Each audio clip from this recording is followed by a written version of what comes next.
So we're going to go ahead and start going, and thank you for joining us in this session.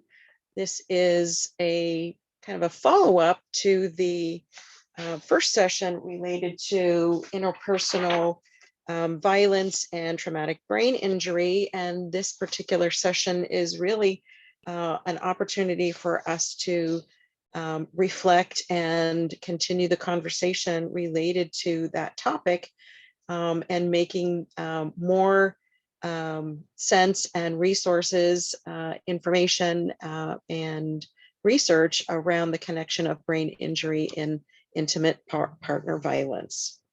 Next slide.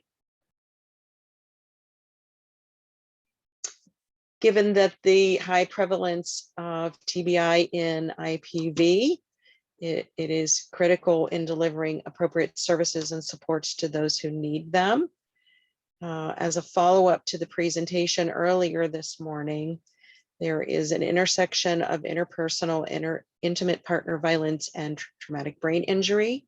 And the subject matter experts that we're going to be hearing from will be engaging us in furthering our understanding of the connection to brain injury and IPV, the connection to some resources in the military and brain injury communities, and a dialogue on making those connections to expand the community response to victims of brain injury and interpersonal violence.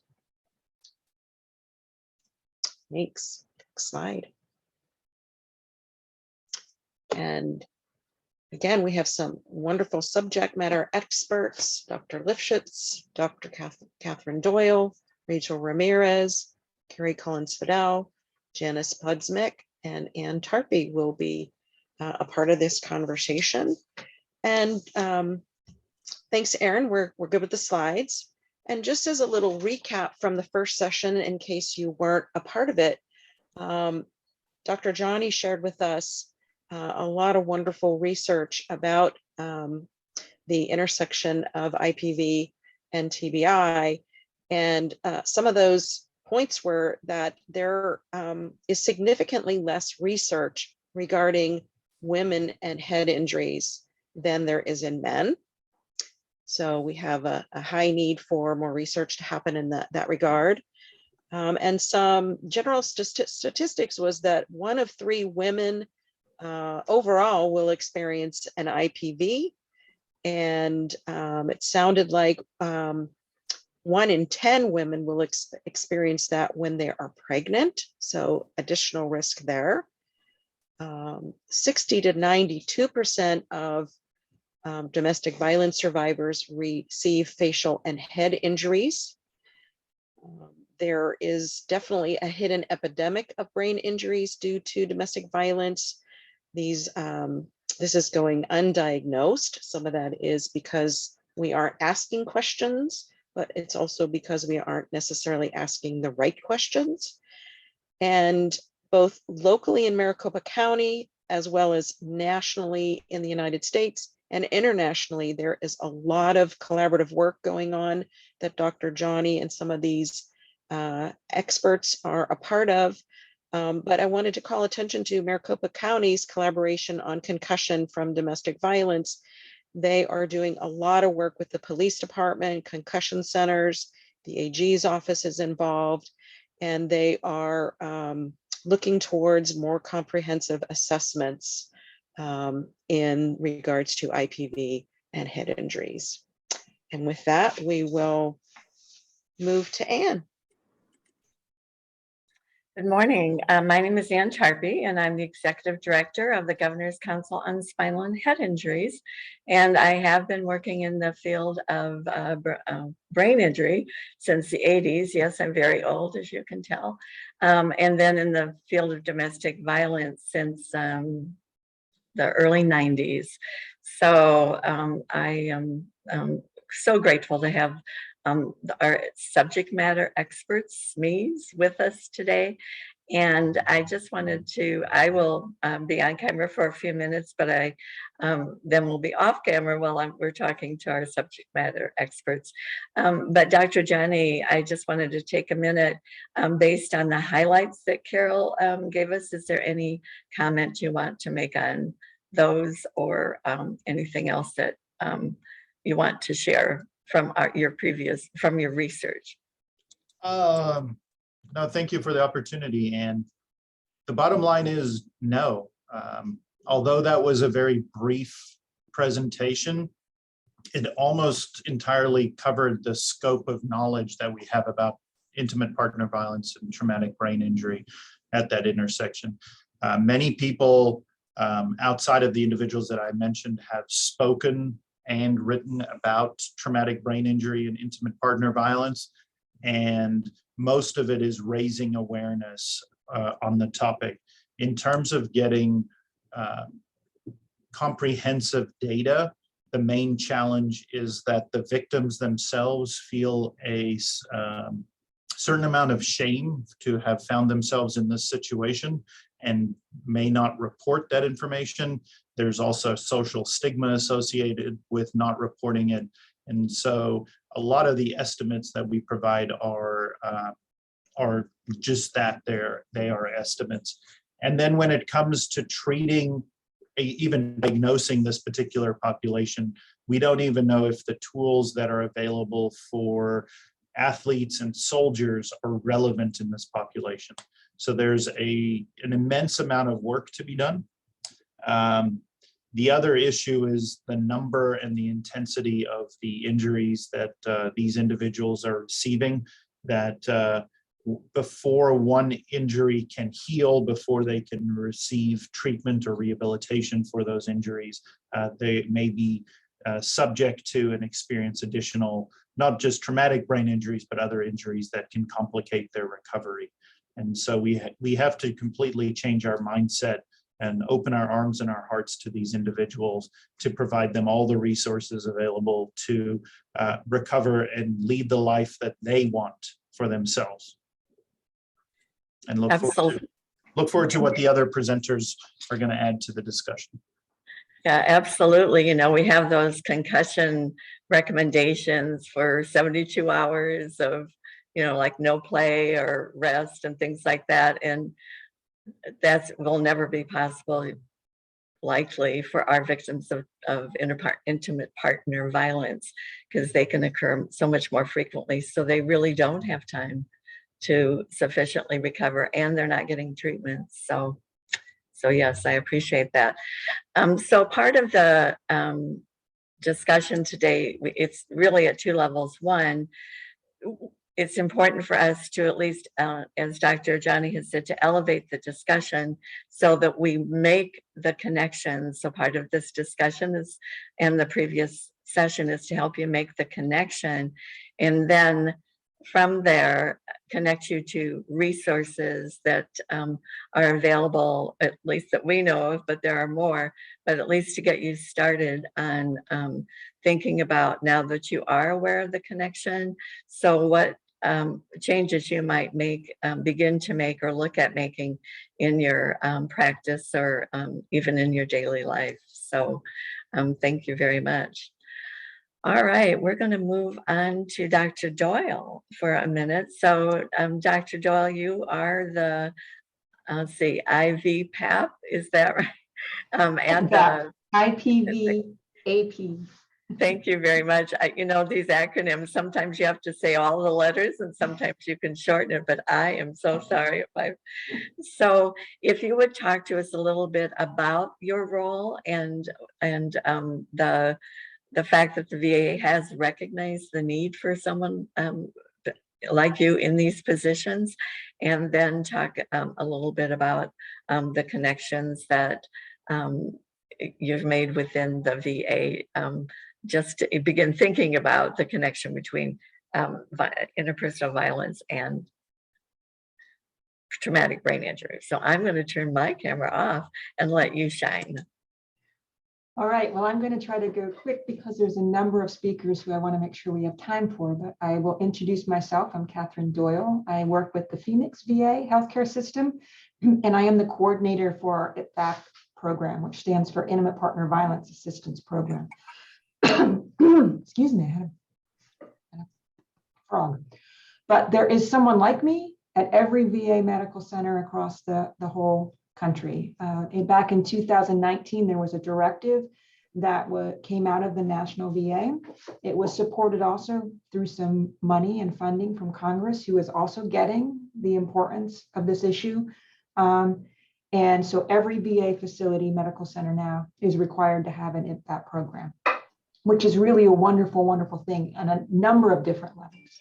And the program is designed to do a great number of things. One, to start to train providers about the issue of intimate partner violence and the impact of things like intimate partner violence on physical health and wellness, and why this is a really important topic to start to address from a healthcare perspective, and how it's going to help them do their job more effectively if we can identify these psychosocial factors that are impacting health and wellness and address those that maybe that physical health will improve.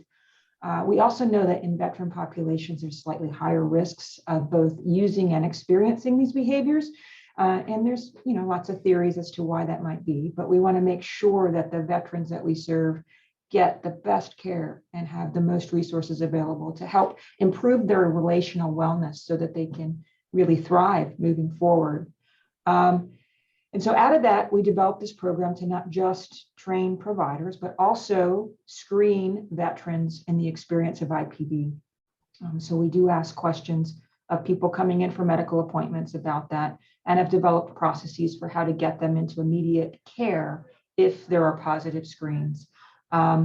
And then once that occurs, if somebody's reporting this is occurring, how do we get them into treatment? And treatment all along the care continuum, so that it's not just, maybe it's immediate resources in that moment, but also there's interventions that we offer for people who are both experiencing these behaviors and using these behaviors, and maybe at very early stages of change. And then we always have offers for our evidence-based post-traumatic stress disorder treatments, which are available to veterans, because we know that veterans oftentimes have trauma they experience all across their lifespan. It is not a singular event. The other thing I would point out is that while the intersection of IPV and traumatic brain injury certainly can occur from a physical assault to your head and neck, it also can occur through contexts like strangulation, which oftentimes people don't think about. So it can lead to lack of blood flow or oxygen to the brain, and that causes sometimes insults and injuries. So we are trying really to be able to identify people in earlier stages, so before they maybe experience some of these big physical insults to their physical wellness. So when we talk about IPV at VA, we're talking about it very broadly. Everything from verbal conflict and abuse, controlling behaviors, maybe stalking kinds of experiences, all the way up to direct and severe physical injuries that might lead to ongoing problems like traumatic brain injuries. If people are identified with TBIs in our facility, we have a number of resources available to both work at that level as well as to address the domestic violence. So when I heard Susan earlier in the chat say that she got treatment for some of the consequences of experiencing IPV, but was never directly given resources and support and treatment around experiencing intimate partner violence itself, that made me sad. So I'm telling you all, we are here. There is a coordinator at every facility. Beth Goldstein is at the Prescott VA. I am with the Phoenix VA, and Tucson VA just hired a brand new coordinator. I'm going to pull up their name real quick so I can share that with you. Her name is Jennifer Kirk. And if you ever just don't know where to go, you are welcome to contact me. And I will put my direct contact information in the chat in a second. And then finally, one other thing, if we're going to try to stop suicide in veterans, and Thomas Winkle talked about this earlier, we really need to address relational wellness and relational health. And so as part of that, there is a training that VA is doing to help people assess for suicide risk and safety planning around suicide risk. And this is designed for non-VA providers. I'm going to put some information about that in the chat as well, just to continue to keep that on our radar, that if you're using these behaviors or experiencing these behaviors, your risk of suicide may be greater. And we want to make sure that we address all of the pieces of that kind of risk pattern and help make sure that everybody's healthy, including the caregivers of the veterans that we serve. And Dr. Doyle, we're also putting that link to that training, that Awesome. for non-VA, medical VA, which is fabulous. It'll be on the resource list that Carol will put the link to in the chat. So, but thank you for reminding us. So thank you, Dr. Doyle. And again, you can put questions in the chat and we'll, Carol will share them with all of our panelists later on. Okay, thank you. So Rachel, if you could turn on your camera for us. Thank you, Rachel.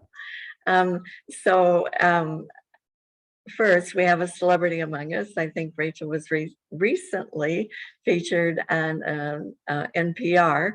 And so we want to congratulate you on getting that kind of national, helping your work get that kind of national attention.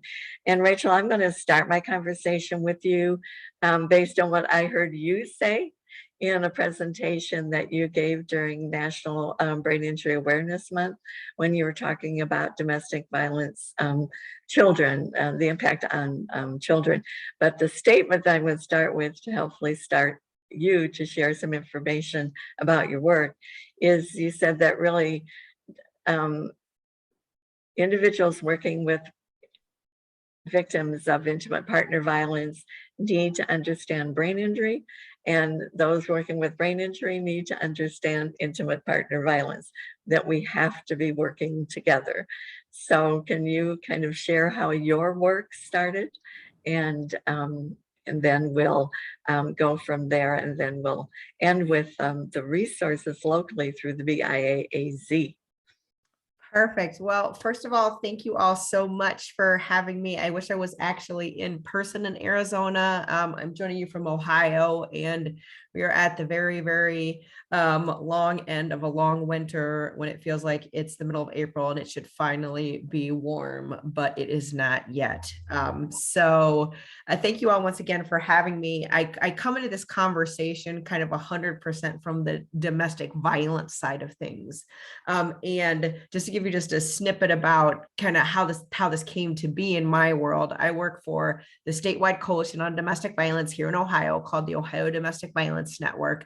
We have 75 member domestic violence programs that provide direct services across the state, served about 120,000 individuals last year. And just like that, Arizona, there's an Arizona Coalition Against Domestic Violence. I'm pretty sure that that's what it's called. So there's just a statewide network in the domestic violence system. My very first job out of college was working at a large domestic violence shelter in Tampa Bay, Florida.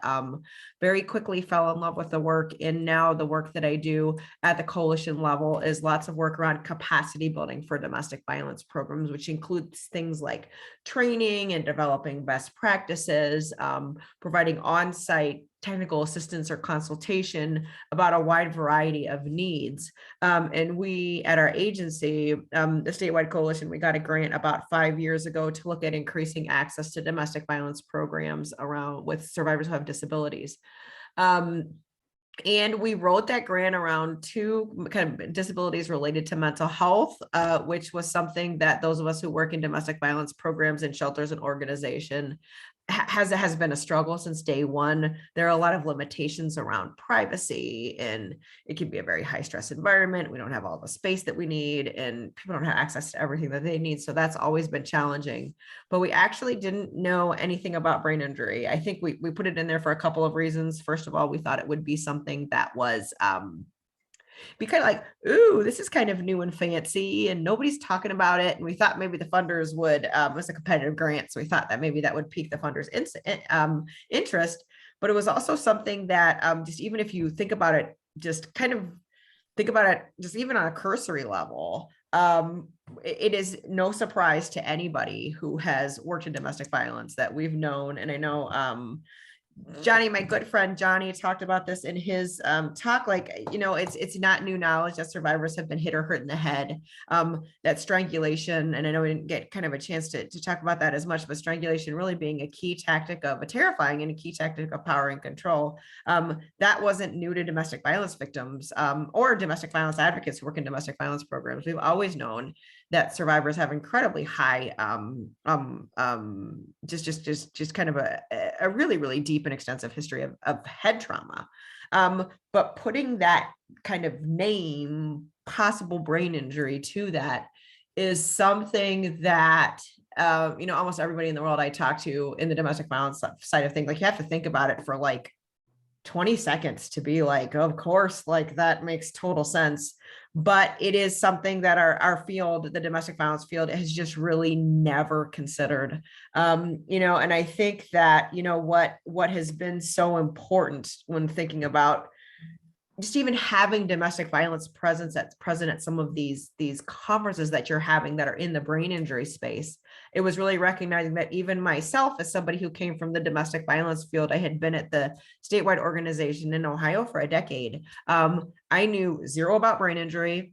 I didn't know anybody who did brain injury. I remember actually when we got this grant and we were gonna, you know, was really about linking people who did brain injury work to people who did domestic violence work. I was like, this is going to be easy peasy lemon squeezy. We're just going to, like, we have a map.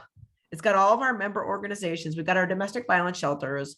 I'll just have to find like where that brain injury map is. There's got to be some like brain injury organization and, you know, each county that covers them and provides services. And, you know, we'll get to know each other, get each other's numbers, figure that all out, and we'll be set to go. And, you know, I think it was just which obviously for any of you who work in brain injury, like, you don't have the little map that has all the different counties that has, well, there's this program that serves these people and there's this program that serves these people. So it was just really just, you know, kind of understanding a totally different way of doing things and thinking about things.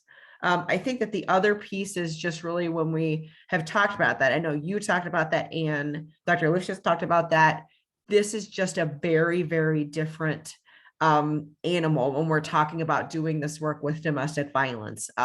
With strangulation being such a prominent tactic of abuse and such a significant cause of possible brain injuries, as well as a significant cause of PTSD and highlighting trauma symptoms, the just reality of what domestic violence victims, how the situation in which they're in which they're trying to heal from head trauma, the stigma that's associated with domestic violence. It's not the same as going to the doctor and saying, I slipped on the ice or I did that, kind of disclosing domestic violence and what that is.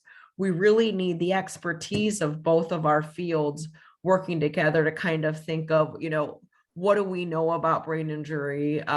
What can we learn from the science? What can we learn from some of those pieces? And then how do our approaches and services need to be either adapted? And I think that the longer I've spent in this, it's even less about adapting, but what is there might almost need to be a different framework, just because of all of the unique considerations of what brain injury looks like in populations who are experiencing domestic violence. So I think we're at the very beginning of the conversation, but, you know, even as one of the grants that I currently have, it's a practice-based grant, but the practice-based grant that I'm working on here in Ohio is a collaboration between Forensic Nursing, a statewide organization that does forensic nursing, the Brain Injury Association of Ohio, and the Ohio Domestic Violence Network.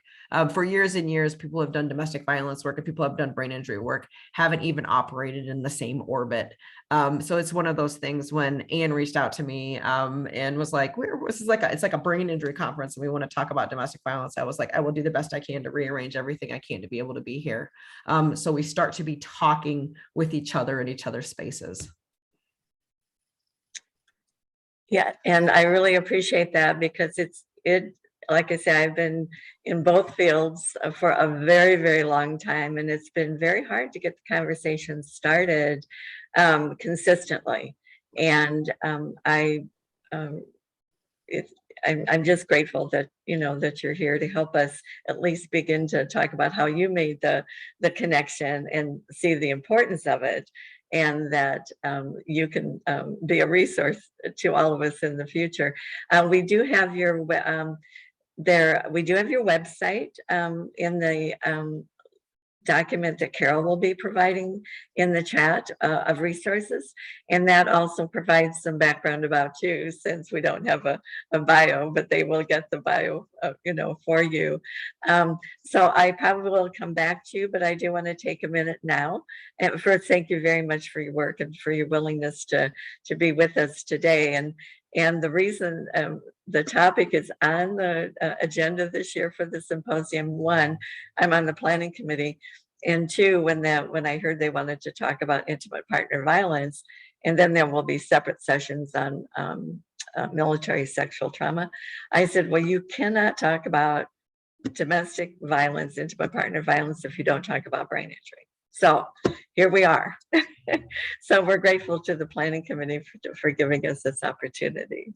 So. And just one, I think that that's very new. I mean, I think that whole, and I think that that's exactly what, I think even there are, most domestic violence programs don't talk about brain injury and don't know about brain injury. Most brain injury programs are just kind of really realizing that domestic violence might be a population that's being impacted.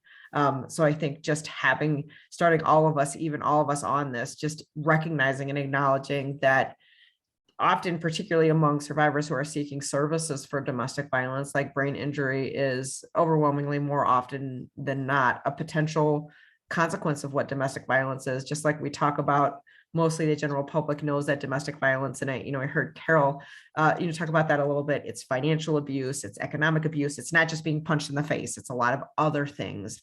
One of the things to include in that conversation is head trauma, strangulation, and the possible brain injuries and long-term consequences that can cause. Yeah.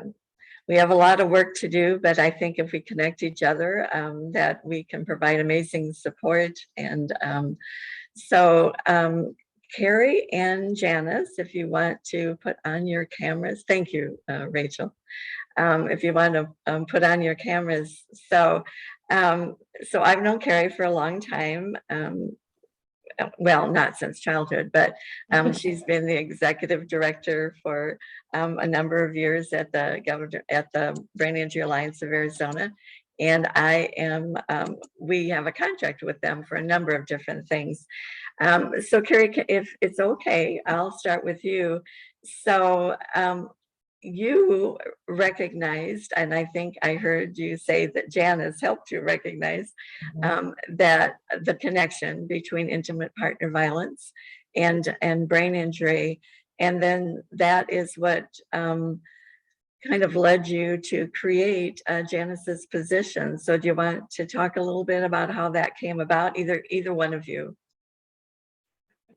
Well, Janice and I have been privileged to work together along with you, Anne, for about 7 years. Actually, as of last Friday was my 7-year anniversary at the Brain Injury Alliance of Arizona as their CEO. I came from a background of building and delivering dementia programs in the dementia and Alzheimer's space, and there was some overlap for things like caregiver resources, needed education, advocacy. And then there were some spots where there was not an overlap. And I have to say, one of them was domestic violence. When I first started my role as CEO, I was stunned at the overall violence component of brain injury, people who had sustained violence from both strangers and people that they knew and loved and trusted. So that violence was something new to me. And Janice really helped me be able to view that and where the gaps were. She had worked in Minnesota for, oh gosh, Janice, what was it? When were you helping Tubman Center in Minnesota? 2005. Yeah, so it was kind of a discussion and it was coming online in bits and pieces in different places that were also segmented, as Rachel mentioned. And some of the gaps you're seeing are how brain injury treatment and services in general are segmented and handled so differently state by state. So in Arizona, we're blessed to be able to work with the Governor's Council for basic information and referral resource facilitation, not anything like case management, but we were able to help and work with a number of clients ongoing. We don't discharge at Brain Injury Alliance. We see people through their entire journey from hospital, or maybe they don't go to the hospital, all the way to that community re-entry piece. So we very quickly realized that there was something really that we needed to discuss and dig into a lot more around violence and brain injury, and that it really trailed through every part of that survivor's recovery, from the legal, how they interacted with the legal system, to medical, to the care and support they needed long after their medical treatment had ended. So moving on, we were able to get another contract through Mercy Care, through Access, and we built a violence position. So Janice was able to transition, and it was right before COVID when we started to have totally different conversations around violence and brain injury. You know, it was immediately clear to Janice and to those she was able to help push out pieces and create content that, you know, when the world sheltered in place, some people were not in a safe place, a place that was safe for them. And there were also a lot of community stressors going around finances, different things related to the pandemic, and then the everyday stressors that we see that play out in domestic violence situations. So we were very fortunate to be able to have Janice's position and go on an entire journey creating content and really looking at not only having people recognize the connection, but really be able to support survivors in a different way. So one of the things that when we built Janice's position, we knew we wanted to do was provide peer support, so that there was that wraparound, almost like a care coordination that differed greatly from what we were able to do in the past. And I appreciate you bringing that up, Carrie, about the peer support. First of all, I wanted to say thank you, everyone, and Ann that have invited me, as well as the Brain Injury Alliance, to be a part of this discussion. And I'm so very glad, especially that we are having this conversation. For myself, I am a survivor of domestic violence. So being part of the conversation is very near and dear to me. My position at the Brain Injury Alliance is violence and brain injury survivor advocate. So as a civilian, I will consult with our veteran and military family services coordinator, who works primarily with the veteran community, but I will also be working with the family members of those veterans to provide information and resources. Now, during our intake, I found it's very important to understand that survivors will have varying levels of readiness to want to have support. So building that trust and listening to what they have to say about their journey and validating what they've gone through is extremely important. And I've been able to have some very, very good relationships. I mentioned that just lightly, you know, I call them relationships because when I'm talking to the survivors, they share their story with me that they don't share with their medical professionals. And we discuss this situation, and we work on how they can self-advocate for themselves, especially in the legal arena, and also working around their family members who don't quite understand what they're going through and want them to just snap out of it, which is very overwhelming for them. Also being a parent, having to take on the role of being the discipliner or having to make the decisions as far as organizing everyone's daily life has become overwhelming. So we work through all those scenarios as well as refer them to the appropriate neurospecific providers, as well as the counselors that the Brain Injury Alliance can provide.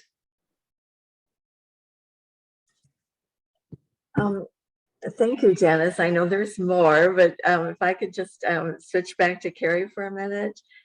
So Carrie, in addition to your connection, making the connection between domestic violence, intimate partner violence, and brain injury, you also understood the importance of understanding the military culture, so that when you do have callers who are with a military background, you have created some positions to help them navigate. So do you want to talk a little bit about your work in that area too, that connects to all of this? Sure, that was really exciting to be able to bring a veterans team, which is now composed of both a male and female veteran services coordinator and navigator, online at the same time as the interpersonal violence position. So we were able to bring all of those online right before about December 2019. So they are able to work in tandem with each other. They're in a lot of the same care coordination meetings, all the staff are, and really cross-learn from each other, and also work with clients that may have sustained violence that may or may not be service connected. We have a lot of service members that we work with that had sustained violence outside of their service or duty. So the team is really able to work together very collaboratively, share resources, and it's very organic, and it's a good way. I'll also say we built the team to also have some extra supports, like a licensed clinical social work sessions, counseling sessions are part of also what we do for services, along with the peer support for violence and brain injury. So it was very nice to have a nice holistic look at what can be offered to people who have sustained those. So you really have a comprehensive team for this particular issue between Janice and Luke and Anne, is what I'm hearing. Is that correct? Yeah, we do, and we're hoping to expand further. We have great relationships with the VAs, and people are also able to call individually as survivors and access our services and our team as well. We have support groups. Janice runs a support group just for women, and what I love about that, so now we're kind of getting into the support services of living well. You know, knowing you have a head injury is one thing, but living well with a head injury and adapting and thriving in the community is an entirely different one. So one of the things I like about our support groups is Janice runs it along with a clinical social worker, and they focus on really forward momentum and adaptation. They'll talk about, okay, so how do you safely find housing? Everything from like physically, how do you stay safe while going out to view a house? What kind of things do you consider? It's really forward momentum and applying a lot of best practices of what we know works. So we know with support groups, sometimes one of the barriers to participating can be you don't want to talk about the worst thing that happened to you, your injury or something every month over and over. So we really focus on moving forward and living well in the community. I think that is an essential part. I would urge anyone writing grants or putting together those programs to really think about what is going to be needed as far as resources to live well and support someone living well after brain injury. Thank you. And just real quick, the contract that we have with the Brain Injury Alliance, one of the primary services, as Carrie mentioned, is resource facilitation. And so they do have, along with Janice, they have amazing resource facilitators that I get feedback a lot from all of them, and I've had to use them frequently because people that call me first. And so they really are a wonderful support, and whether you need it for this specific issue or other issues related to brain injury, they have created an amazing resource database that's online and that can be made available. So so they're really a great resource. I had heard that there was a little bit of a challenge for participants wanting to put questions and comments in the chat, but Aaron, our Zoom tech extraordinaire, was able to fix that. So if you wanted to chat and couldn't, I think you now can chat, because we will be going to that in just a few minutes. Dr. Doyle, I wanted to just take a minute to ask you about from what I've heard, again, this is just a little bit from the research that Carol and I did, that it is often hard for individuals with a military background, and for now we'll talk about women, to disclose because of the potential impact it might have. So I probably am not framing that question correctly, but hopefully you can put your camera on and make a comment and make my question more clear. It is incredibly hard to ask for help in these situations for a whole bunch of reasons, some of which are what Dr. Lifshitz was talking about in terms of shame and feeling kind of embarrassed about your situation, but there's also just real fear, danger. Asking for help can put you at risk. And if providers are not kind of skilled in how they respond, they may do things like chart in a medical record that a partner has access to, or say things that are very judgmental in ways that shut people down, and then they don't ask for help again. You know, you kind of get a shot. If you don't respond well, people can really have a hard time asking for help a second time. So there's a lot of barriers, and that's a lot of what our program does, is spending a great deal of time talking with providers about their fears, because I also think that Dr. Johnny was talking about how sometimes it's hard for medical providers to ask these questions. They can talk about a head injury, but they can't talk about domestic violence very easily. And really trying to empower them that they can do this, that there's all kinds of evidence that there are specific ways to do it that's likely to be more effective. There are certain kinds of screens and questions you can ask that are more behavioral, less judgmental. A lot of times people ask questions like, are you safe at home? And when you're thinking about a veteran, many of the veterans I work with, including and maybe especially the female veterans, will say things like, of course I'm safe at home. I'm pretty tough. I can handle difficult situations. And then you ask them, but are you experiencing things like being hit or verbally abused, you know, being very behavioral in how you talk about what that is?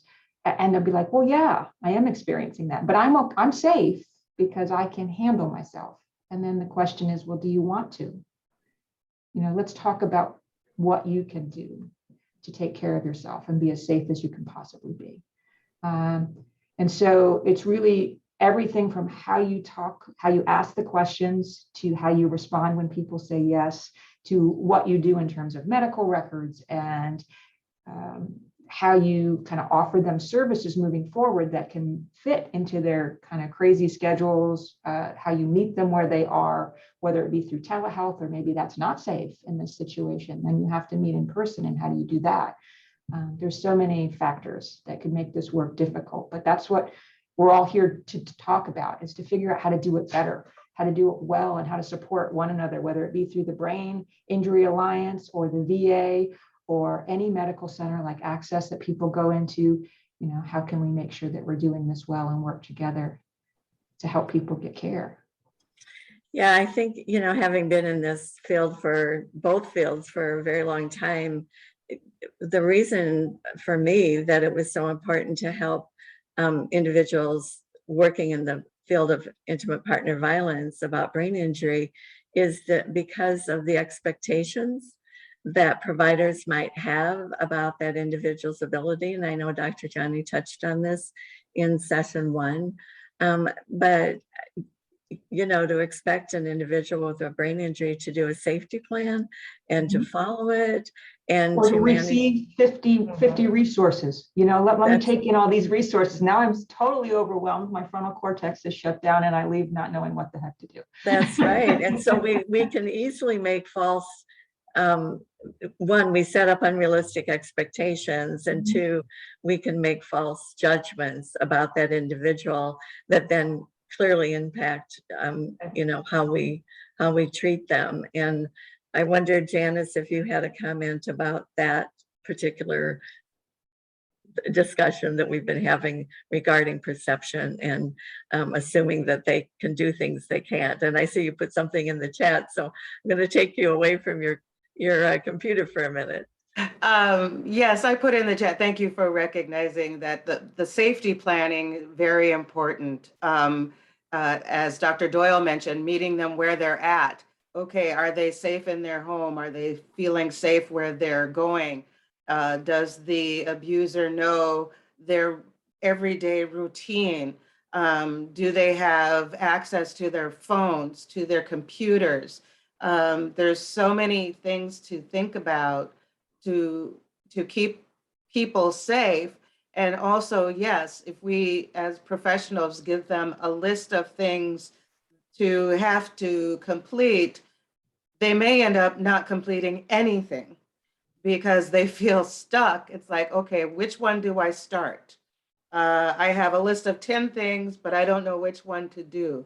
And so that's when I work with them to help to prioritize and figure out, okay, in your situation, which is the most important thing you feel needs to be done right now. We go over the pros and the cons of each of those things, and understand their stamina of being able to, they may be only able to speak with me for 15 minutes or half an hour because their brain is so overwhelmed because of what has occurred to them.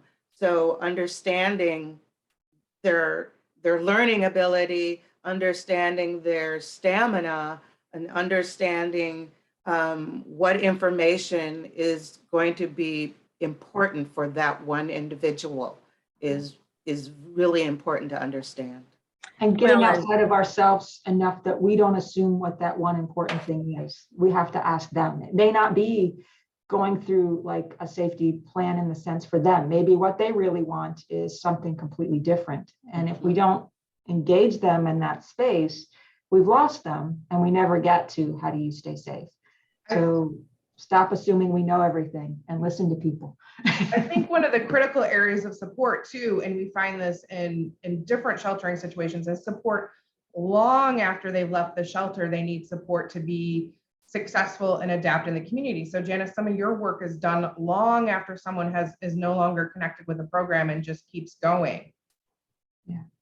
We have a program at VA called the RISE program, which I've gotten the great honor of working with Dr. Kate Iverson out of the VA Boston Center for the Study of Trauma. And she's done randomized clinical trials. And it is just that, is how do you help people in early stages of change? We're not doing trauma therapy yet. They may not even be in a safe setting. You know, they may not even want to leave the relationship.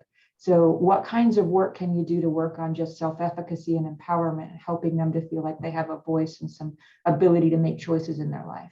And that's not a one-time thing. That's a multiple.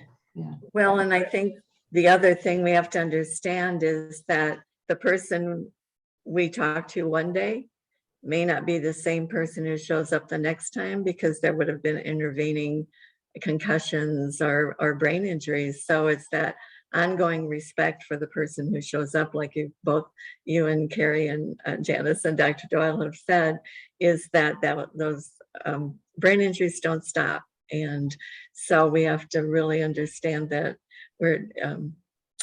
they just need a lot of support, and we're so grateful for people like you that are out there to do it. When we move to the chat in just a minute, Rachel and some others have been making some great comments that I think can contribute to this conversation. But Dr. Johnny, I wanted to get back to you for a minute, if you don't mind. And where do you see your collaboration going, the Maricopa County collaboration? Thank you. The ultimate goal for that collaboration is to change statewide statutes, because currently, if there is physical assault between two individuals, the most that the assailant can receive in terms of criminal prosecution is like a misdemeanor. Like, there's next to nothing that the state or the county has in terms of their ability to say this person did substantial harm to another individual and is liable for that and needs to be incarcerated or have some other punishment. This work was pioneered in strangulation because with strangulation, there are petechial hemorrhages around the neck. There are physical consequences. There are reports from speech therapists that can go to building that case for the prosecutors. When it comes to traumatic brain injury, there is no case. So ultimately, rather than talking about mild, moderate, and severe traumatic brain injury, a goal is to be able to clearly delineate a misdemeanor brain injury from a felony brain injury, and therefore result in prosecution. With that goal drives all kinds of information or all kinds of projects with regards to building connections, so that if a police officer has some level of concern about someone who may be in a relationship in harm's way, that person doesn't just get left to their own vices, but actually gets connected with IPVAP or the Brain Injury Alliance or with a shelter or some other component. And so it's more of a continuum of care, documenting the incidence and the prevalence of these conditions, as well as being able to extend the resources at each of those levels, so as more services can be provided. And on a day-to-day basis, we cherish the fact that we continue the conversation, that people continue to come to the table, even when there is personnel turnover. And so they are lofty goals, but the fact that this gets underneath so many people's skin and so many people want to make an impact, we're optimistic we'll make that impact over the next years. Well, we know how long it took and continues to take about increasing awareness about brain injury. So it as well as this connection between BI and interpersonal violence, they're invisible injuries often when we actually start to work with them. So it's important. So I do want to take a minute to just say there is a lot of work going on at the national level. We do have within Congress, they have a bipartisan brain injury task force, and they've created a new neuroscience caucus.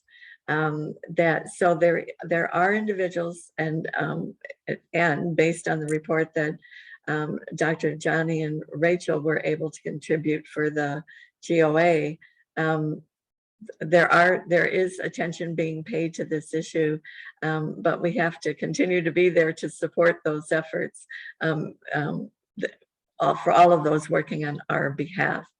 And I did want to take a minute to, within the resource document that Carol provided for us, we did do research on intimate partner violence and brain injury within the military.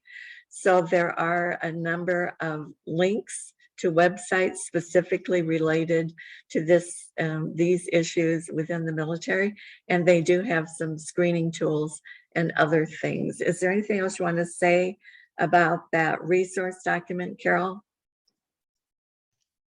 No, I think it's a great resource for everybody. There's articles, there are folks' websites from this session, and I think it's a great opportunity for people to have resources that they may have not already had, and you may have had them. Perfect. And do you want to go ahead and share the chat with us? Sure. We have some comments in regards to the military aspect. Dee shared that the chain of command involvement can be a concern when thinking about these issues in the military. Perhaps someone might want to comment on that.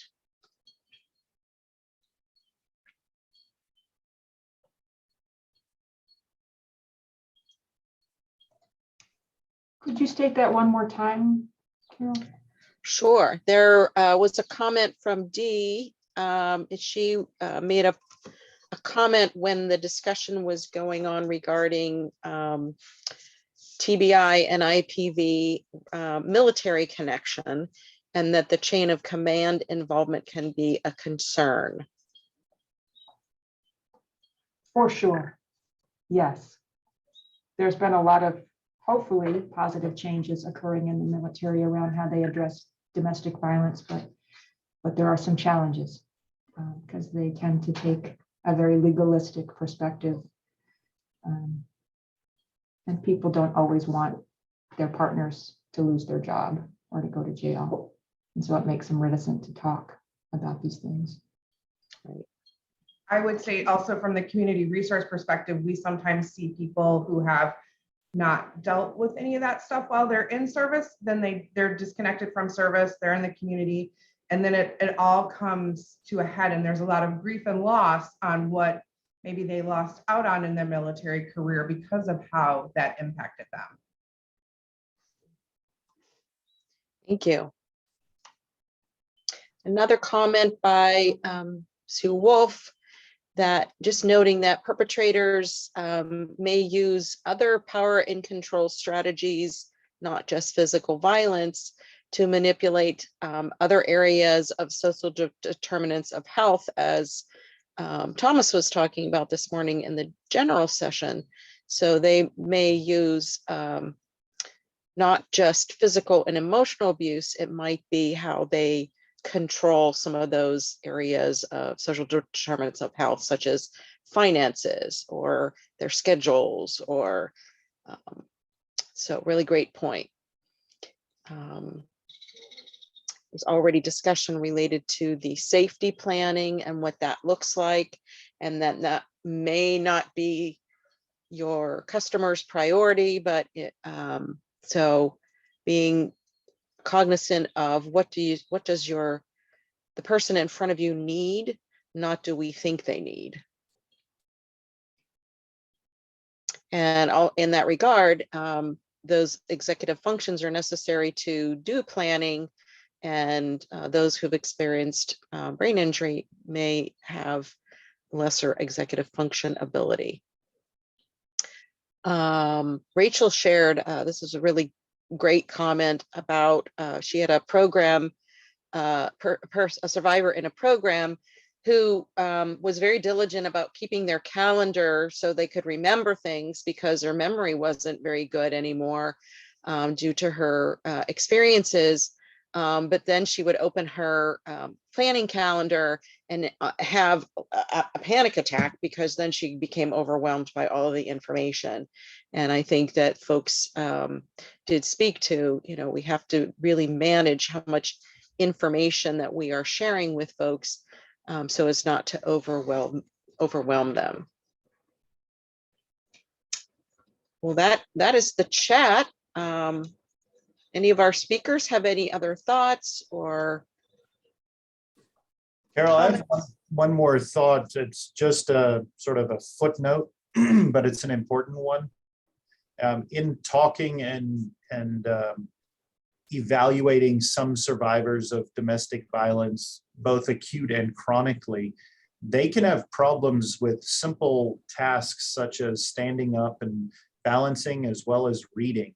And these are not because of intellectual disabilities, but they're because of damage to their visual system or damage to their inner ear.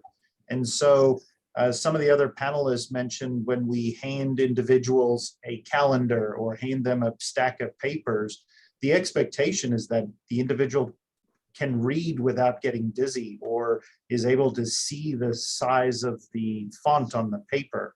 And as Kathy said, it's really critical to ask the individuals what they need, what they can do, and what they want to accomplish, because the assumption can often get us in trouble.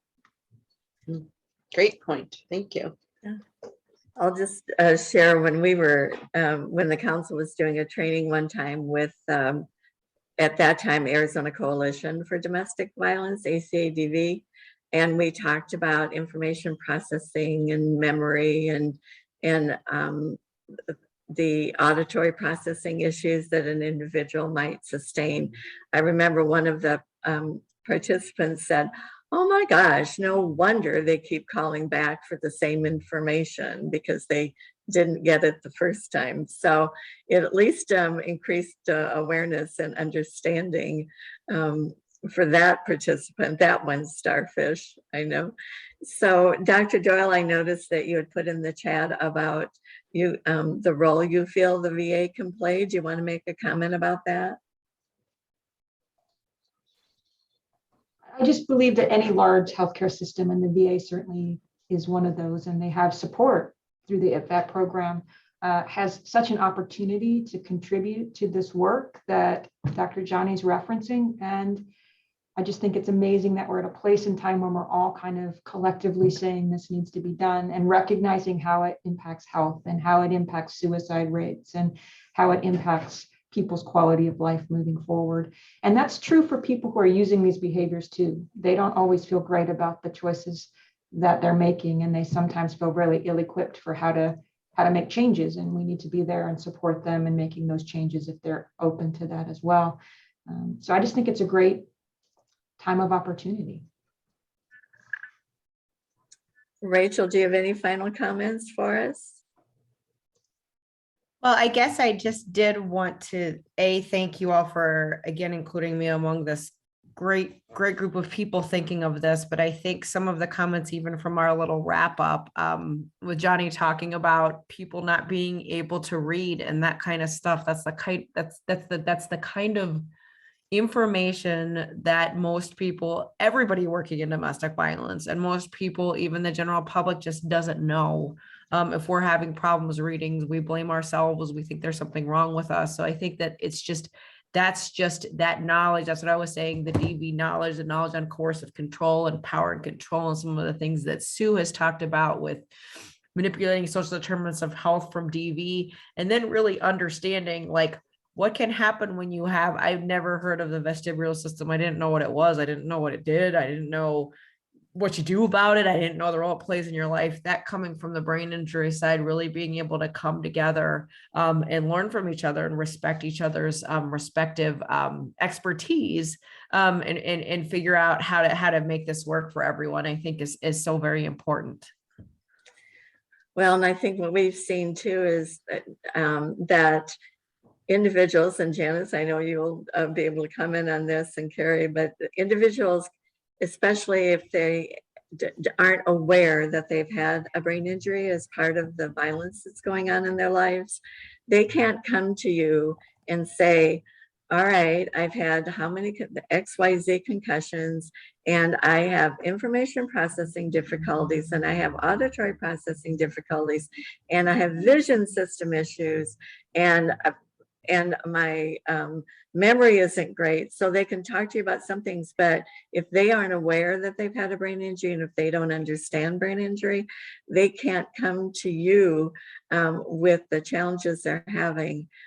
So it really, Janice, I think you can comment about how important it is for you to, you know this, but how support individuals to understand their challenges they might be having. They may come to us or any of the providers with a totally different set of issues that they're dealing with. And through being able to connect the dots, that to ask the questions, have you ever hit your head? Have you ever been strangled? Have you ever went to the emergency room and been seen for something other than a physical injury? Until we can actually ask those questions and help them connect those dots, we may see them coming to us with a totally different perspective of what they feel their issue is. Ones that I speak with will, they're not sure they have a brain injury, but they say they were in a car accident, or they fell off their bike, or they accidentally fell and broke their nose.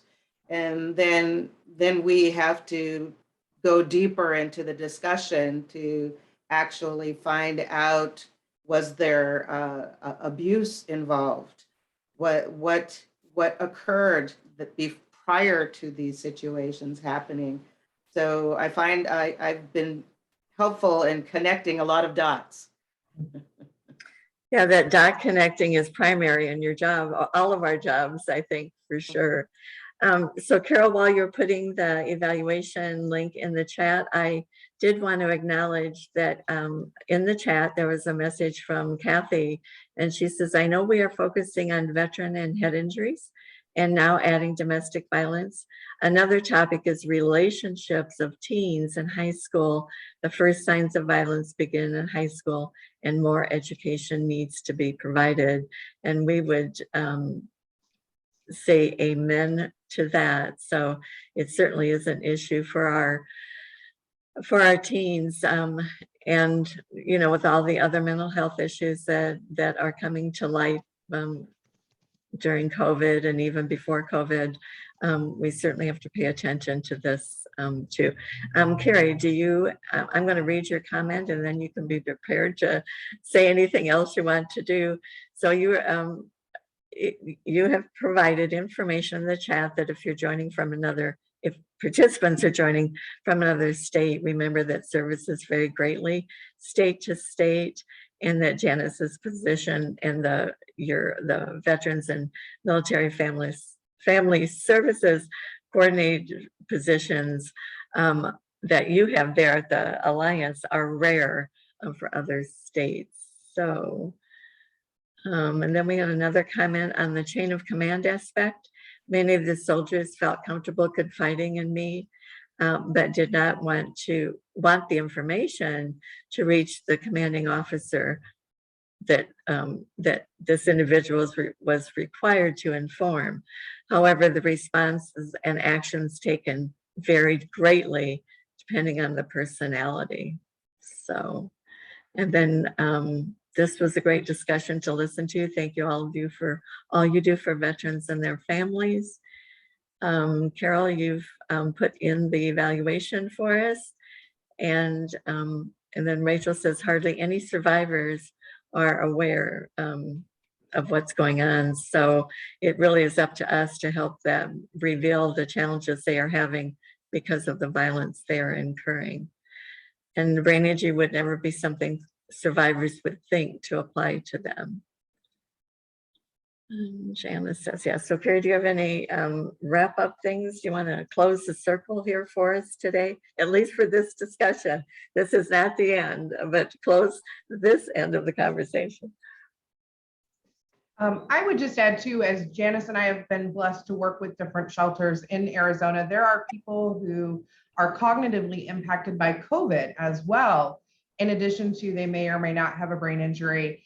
And I will also add that one of the things that we have been successful with is having shelters maybe implement an overall brain health education instead of just grouping people together that have TBI, starting with just an overall baseline of brain health so people can kind of do that self-discovery. Remember, we have a lack of I think, general understanding of what brain health is, what brain injury is. So I just very grateful to be here and thank you for everything. And just remember that brain injury is quite stigmatized, as a couple of people mentioned in the comments. It might not be something that it might take people a few layers to understand actually how the injury has impacted them.